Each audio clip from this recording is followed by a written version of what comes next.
ഭാരത സംസ്കാരം അനുസരിച്ച് ചില പ്രത്യേക ദിവസങ്ങൾ, ചില പ്രത്യേക നക്ഷത്രങ്ങൾ, അതുപോലെ തന്നെ ചില പ്രത്യേക മുഹൂർത്തങ്ങൾ, ഇതൊക്കെ വളരെ വിശേഷപ്പെട്ടതാണ്. ഇതൊക്കെ വിശേഷപ്പെട്ടതാണ് എന്ന് നമ്മൾ എങ്ങനെയാണ് മനസ്സിലാക്കുക? അത് നമ്മൾക്ക് ആചാര്യന്മാർ തന്നിരിക്കുന്ന ഗ്രന്ഥങ്ങളിലൂടെയാണ്. ഇതിഹാസങ്ങളും പുരാണങ്ങളും നോക്കിയാൽ ഈ വിശേഷ ദിവസങ്ങളെ പറ്റിയുള്ള പരാമർശം അതിൽ നമുക്ക് കാണാൻ സാധിക്കും. ഇത് മാത്രമല്ല നമുക്ക് ലഭിക്കുന്നത്. അപ്പം നമ്മളൊരു ഉദാഹരണം പറഞ്ഞാൽ, ത്രേതായുഗത്തിൽ അവതരിച്ച അവതാരമായിരുന്നു ശ്രീരാമൻ. എന്നാൽ ശ്രീരാമൻ ആ ശരീരത്തോടുകൂടി ഇന്ന് നമ്മുടെ കൂടെ ഇല്ല. പക്ഷേ ശ്രീരാമൻ നമ്മിൽ എങ്ങനെയാണ് ജീവിക്കുന്നത്? രാമായണത്തിലൂടെ, രാമായണം എന്ന ഗ്രന്ഥത്തിലൂടെയാണ് ജീവിക്കുന്നത്. ആ ഗ്രന്ഥം ഇല്ലായിരുന്നുവെങ്കിൽ നമ്മുടെ അവസ്ഥ എന്താകുമായിരുന്നു? അയോധ്യ എവിടെയാണ് എന്ന് പോലും ഇന്ന് തർക്കമാണ്. അവിടെ തന്നെയാണോ ശ്രീരാമൻ്റെ ജന്മഭൂമി എന്ന്? അത് ഉറപ്പിക്കാനുള്ള ഒരു കാരണം നമുക്കറിയാം. രാമായണത്തിൽ കൃത്യമായി പറഞ്ഞിട്ടുണ്ട് സരയൂ നദിയെ പറ്റി.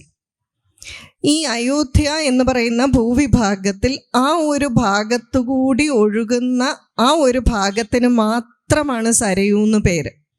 അതിനപ്പുറവും ഇപ്പുറവും എല്ലാം ആ നദിക്ക് വേറെ പേരാണ്. അപ്പം അതും അയോധ്യ ഇതാണ് എന്ന് മനസ്സിലാക്കാൻ ഒരു കാരണമായി. ഈ രാമായണം ഇല്ലായിരുന്നെങ്കിൽ എന്തു ചെയ്തേനെ? അതുപോലെ അത് കഴിഞ്ഞ് ദ്വാപരയുഗത്തിൽ ഭഗവാൻ ശ്രീകൃഷ്ണൻ അവതരിച്ചു. ശ്രീകൃഷ്ണൻ അവതരിച്ചപ്പോൾ ആ കാലഘട്ടത്തിൽ അത് അവതാരമാണെന്ന് കുറച്ചു പേർ മനസ്സിലാക്കി. പക്ഷേ അദ്ദേഹം സ്വധാമത്തിലേക്ക് തിരിച്ചുപോയി.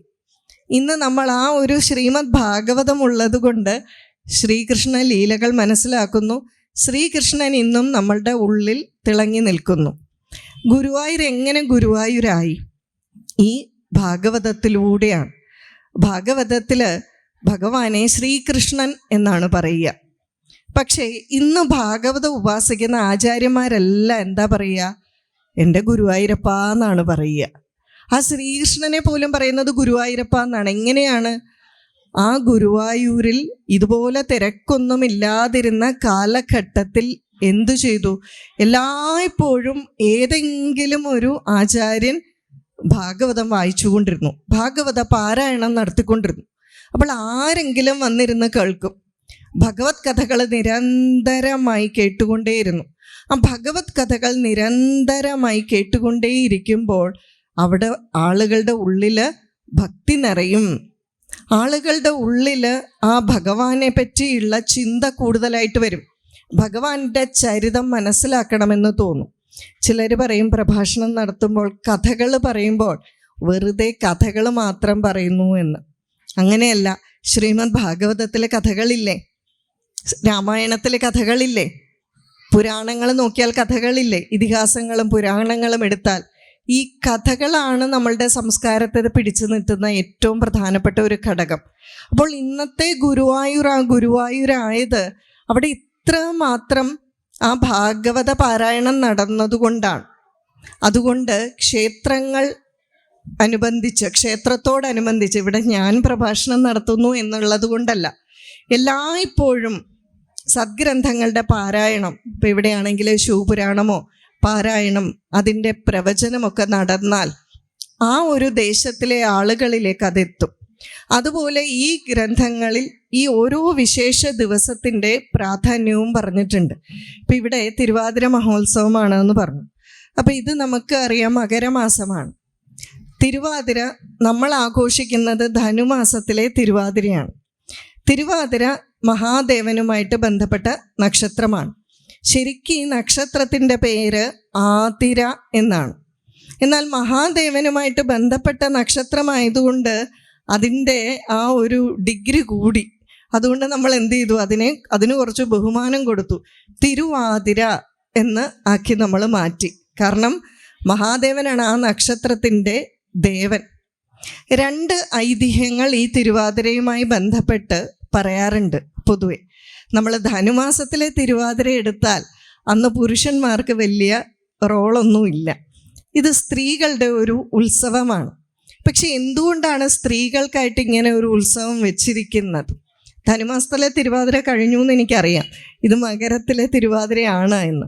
എങ്കിലും ഇവിടെ തിരുവാതിര മഹോത്സവമായതുകൊണ്ട് ഈ ഒരു നക്ഷത്രവുമായി ബന്ധപ്പെട്ട് എല്ലാ മാസത്തെയും തിരുവാതിര വളരെ വിശേഷപ്പെട്ടതാണ്. അതുകൊണ്ടാണല്ലോ മകരമാസത്തിലെ തിരുവാതിരയും ഇവിടെ ആഘോഷിക്കുന്നത്.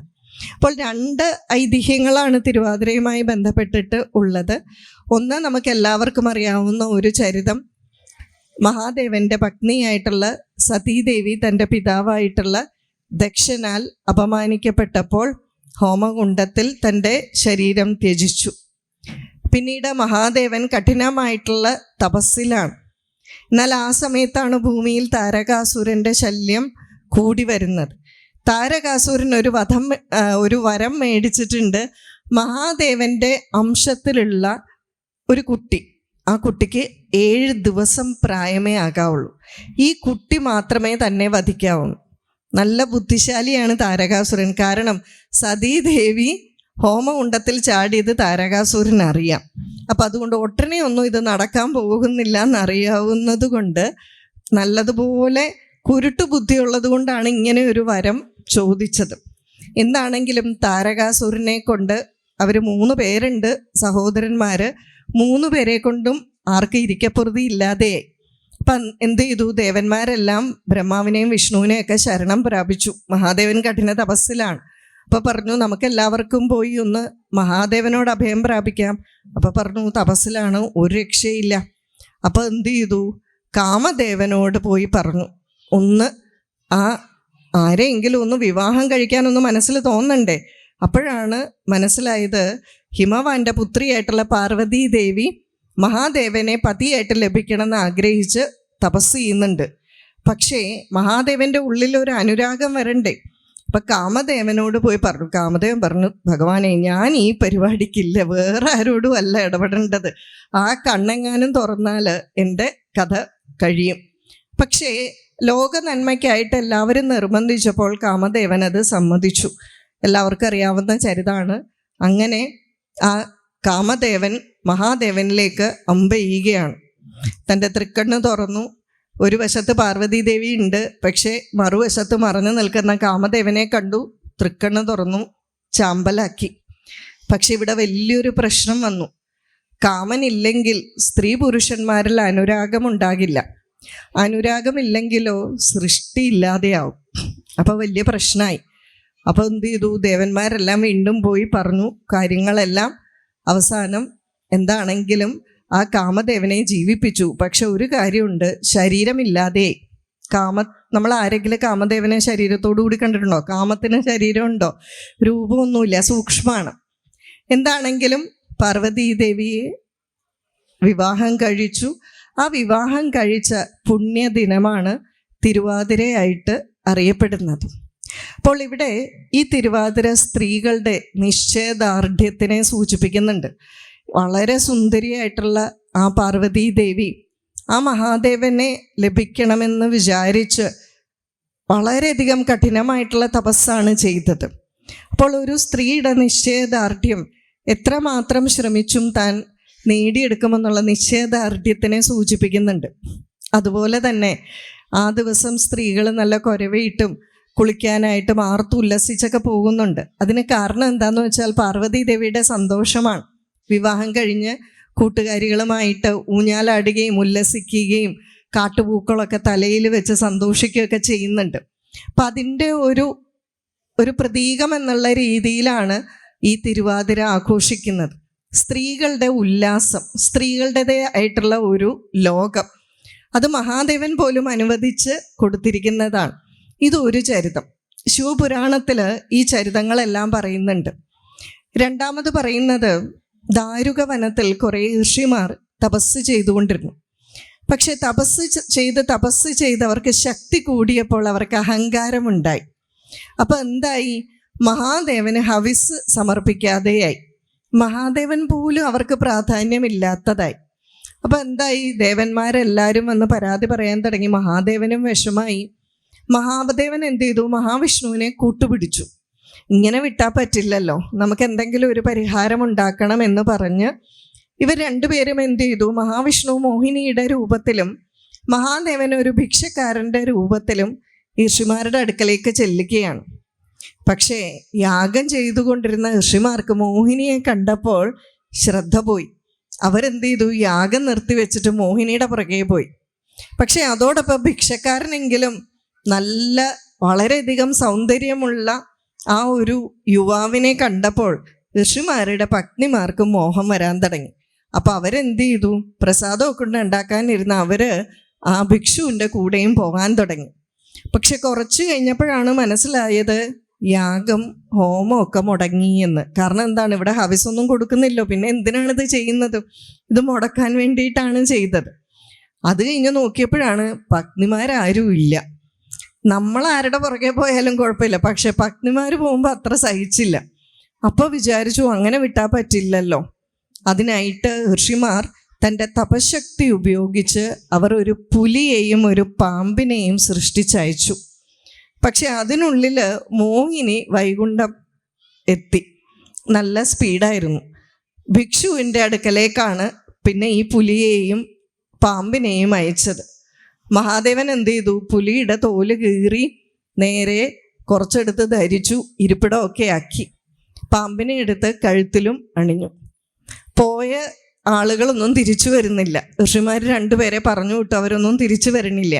അപ്പം അവരെന്ത് ചെയ്തു? ഒരു ഭൂതത്തിനെ പറഞ്ഞയച്ചു. ഭഗവാൻ ഭൂതത്തിനെ കീഴടക്കി കാലിൽ ചവിട്ടി നിർത്തി നർത്തനമാടാൻ തുടങ്ങി. ഭഗവാന്റെ ആ ഒരു രൂപം, മഹാദേവൻ്റെ രൂപം കൈക്കൊണ്ടുകൊണ്ടാണ് ഭഗവാൻ ആ നർത്തനമാടിയത്. അപ്പോഴാണ് അവിടെ ആ ഋഷിമാർ വരുന്നത്. ഋഷിമാർക്ക് ഭഗവാൻ ആ ഭൂതത്തിൻ്റെ മുകളിൽ ചവിട്ടിക്കൊണ്ട് നർത്തനമാടുന്ന ആ ഒരു ദർശനം ലഭിച്ചു. അതും ഒരു തിരുവാതിര നാളിലാണ് എന്നാണ് പറയുന്നത്. അപ്പോൾ മഹാദേവനുമായി ബന്ധപ്പെട്ട പ്രധാനപ്പെട്ട പല ചരിതങ്ങളും നടന്നത് ഈ തിരുവാതിര നാളിലായതുകൊണ്ട് തിരുവാതിര മഹാദേവന് വളരെ വിശേഷപ്പെട്ട ദിവസമായി എന്ന് പറയും. അപ്പം അതുകൊണ്ട് തന്നെ നമ്മൾ എന്ത് ചെയ്യും? ആ തിരുവാതിര എന്ന് പറയുമ്പോഴേ നമുക്ക് മഹാദേവനുമായിട്ട് ബന്ധപ്പെട്ടതാണെന്ന് തോന്നും. മഹാദേവന് പ്രത്യേകപ്പെട്ട ദിവസമായതുകൊണ്ട് അന്ന് കൂടുതൽ വ്രതശുദ്ധിയോടുകൂടി നമുക്ക് ആചരണങ്ങൾ ചെയ്യാനായിട്ടും നമുക്ക് തോന്നും. അപ്പം അതുകൊണ്ട് ആ ഒരു തിരുവാതിര, ആ ആർദ്രാ ദർശനം ഋഷിമാർക്ക് ഉണ്ടായിട്ടുള്ള ദിവസം എന്നുള്ള രീതിയിൽ വളരെ വിശേഷപ്പെട്ടതാണ്. അപ്പം അതുകൊണ്ട് തന്നെയാണ് മഹാദേവ ക്ഷേത്രങ്ങളിലെ മിക്ക സ്ഥലങ്ങളിലും തിരുവാതിര ദിവസമായിരിക്കും ആറാട്ട്.